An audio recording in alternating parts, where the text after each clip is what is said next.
Merci aussi aux délégués pour toutes les questions que vous avez posées. Il est 11h30, il y a un groupe qui vient ensuite, il y a une manifestation.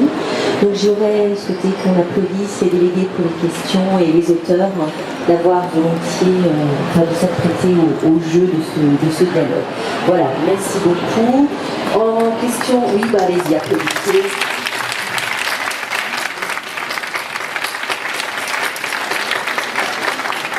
Au niveau organisationnel, les professeurs et les élèves.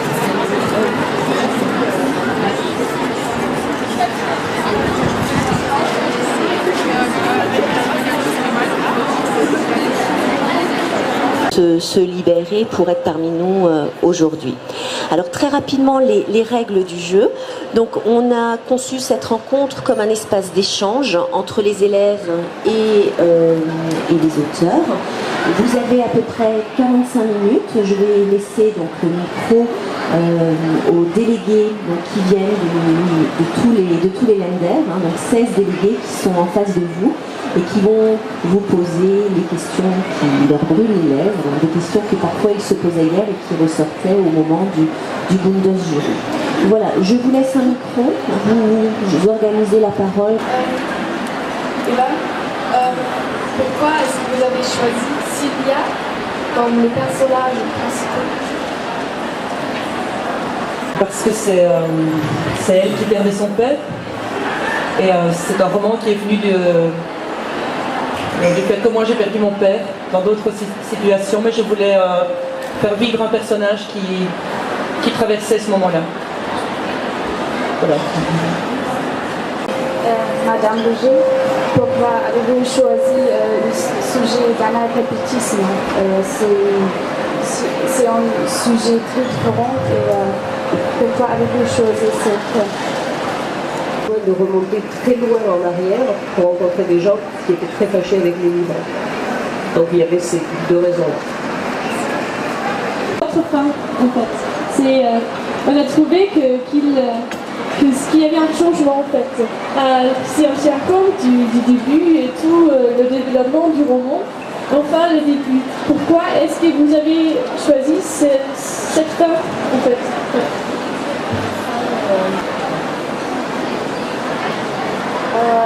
Ça n'est pas que je l'ai choisi en fait. C'est un petit peu imposé. Enfin, la fin c'est un peu imposé à moi. Je ne sais pas si vous vous souvenez, mais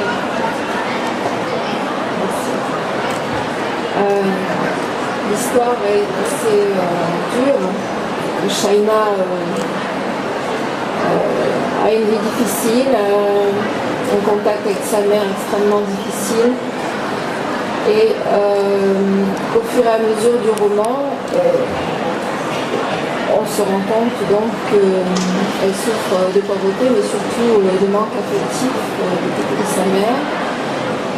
Et en avançant dans l'écriture du roman, j'ai eu envie de lui donner sa chance à elle. Voilà. Et je ne l'ai pas supporté, à vrai dire, je ne l'ai pas aimé du tout. Je n'ai pas aimé laisser mourir mon personnage. J'aimais beaucoup mes personnages, je tiens mes personnages et j'avais envie qu'ils se réalisent et qu'ils continuent à vivre. Et donc, de continuer à leur donner la vie en fait, et que ça ne s'arrête pas comme ça. Même si ça n'est pas forcément logique, même si... De toute façon, quand on écrit, on est quand même porté par ça, par autre chose que la logique. Voilà. Madame Roger, avant d'écrire le roman, est-ce que vous avez fait la connaissance de quelqu'un comme Germain ou comme Marguerite? Oui. J'en ai rencontré après les Marguerites. Après l'écriture du livre, sur des rencontres de lecteurs, j'ai rencontré au moins 3 Marguerites qui étaient aussi âgées que la Marguerite de mon livre, ou même plus. Donc les Marguerites existent. Les Germains, je savais qu'ils existaient aussi, bien sûr. Comme je l'ai dit tout à l'heure, quand j'étais enseignante, il y avait des parents d'élèves, de mes élèves, qui ne savaient pratiquement pas lire ou écrire. Et donc ils étaient dans cette situation-là d'être des Germains, comme dans mon livre. Et je pense que le livre est né aussi de l'agacement que j'ai, quelque chose qui me choque profondément, j'ai déjà expliqué à ceux qui m'ont rencontré, c'est le fait que l'on confonde la culture et l'intelligence. Chez vous, je ne sais pas, mais en France, c'est le cas.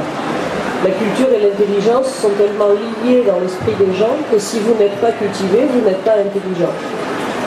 Or, jusqu'à preuve du contraire, ça n'a pas de véritable rapport. Je connais des gens très cultivés qui n'ont pas forcément... Et je connais par contre, dans mon entourage proche, y compris dans mon entourage proche, des gens qui n'ont pas eu accès à la culture jusqu'à très tardivement parfois dans leur vie, et qui sont infiniment plus intelligents que moi, déjà, ce qui n'est pas difficile, et que beaucoup de gens que je connais. Notre cerveau ne sait pas bien enregistrer ça, et alors on va encore lui parler. La personne est morte, on le sait, on l'a enterrée, et on va encore s'actualiser ça en disant que pendant autant de jours, on peut encore parler, communiquer avec le mort, etc. Donc je pense qu'il nous faut des religions. Ça nous laisse la possibilité d'y entrer quand on en a besoin, peut-être. Et ça travaille beaucoup sur le lien de filiation, sur la tribu, sur les descendants. Madame Isabelle, pouvez-vous nous expliquer le rôle joué par les livres dans votre histoire? Pardon. Pouvez-vous expliquer le rôle des livres dans votre histoire? Parce que, oui. Oui, pour ceux qui n'ont pas d'argent. Et c'est un petit peu pareil, à partir du moment où j'ai repris le texte, Jamila s'est imposée. Et elle est arrivée comme ça, je ne me suis pas du tout. En fait, quand on écrit les personnages... Et Jamila, est-ce qu'elle joue un rôle précis? Est-ce que on peut dire que peut-être Shaina, elle est un peu... qu'elle aimerait, parce que quand même Jamila et son enfant sont très proches, et qu'elle aussi elle aimerait être tellement proche de sa mère, ou est-ce que c'était juste le fait d'écrire ça comme ça? Enfant, c'est une personne qui a beaucoup de courage et qui ne lâche pas prise, ne désespère pas. Et je pense que pour Shaina, effectivement, elle est comme une espèce de référence au milieu de la tourmente, en fait. Parce que si vous regardez bien les conditions de Jamila, je pense que Shaina s'attache à elle pour son courage, en fait. Et puis, quelque chose de spécial ou... Non, c'est un prénom que je trouve beau, donc voilà. Je vous avais demandé avant si vous avez lu les autres livres et vous avez dit non. Est-ce que l'une de vous a lu les autres livres et vous les comparez un petit peu? Parce que nous, hier, on les a comparés tous et c'est très intéressant de voir les liens. Par exemple, avec la littérature, parce qu'il y a la littérature, la lecture joue un rôle très important dans tous les livres, tous les trois. Lu les autres, ou on l'a pas encore lu. Et je pense que si je les lis, les autres, je ne suis pas dans le même rôle que vous. Je ne dois pas juger, choisir. Je vais plutôt pas comparer. Je pense que si les livres me plairont, si je n'ai pas le temps de comparer, et tellement je suis entraînée dans l'histoire. Si je commence à comparer, c'est que je ne suis pas entraînée dans l'histoire. Alors, j'aurais une position de simple lectrice, pas comme vous.